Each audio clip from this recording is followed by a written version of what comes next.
জুলাই গণঅভ্যুত্থানে রাজধানীর উত্তরায় মীর মাহফুজুর রহমান মুগ্ধসহ ১১ জনকে হত্যার ঘটনায় দায়ের করা মানবতাবিরোধী অপরাধের মামলায় আজ আন্তর্জাতিক অপরাধ ট্রাইব্যুনালে গুরুত্বপূর্ণ শুনানি অনুষ্ঠিত হচ্ছে। আসামিদের অব্যাহতির আবেদন নিয়ে শুনানি শেষে বিচার শুরুর বিষয়ে পরবর্তী সিদ্ধান্ত আসতে পারে।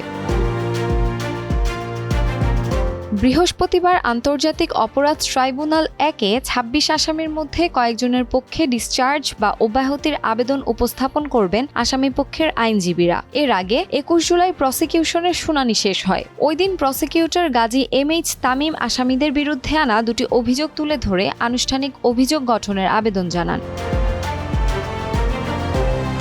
আসামি পক্ষের দাবি, রাজনৈতিক প্রতিহিংসার কারণে তাদের মক্কেলদের এ মামলায় জড়ানো হয়েছে। তবে প্রসিকিউশনের অভিযোগ, ২০২৪ সালের ১৮ ও ১৯ জুলাই উত্তরা এলাকায় ছাত্র জনতার আন্দোলন দমনে পরিকল্পিত ও পদ্ধতিগত হামলা চালিয়ে মীর মাহফুজুর রহমান মুগ্ধসহ ১১ জনকে হত্যা করা হয়। এছাড়া হত্যা চেষ্টার উদ্দেশ্যে কয়েকজনকে গুরুতর আহত করা হয়, যা মানবতাবিরোধী অপরাধের শামিল।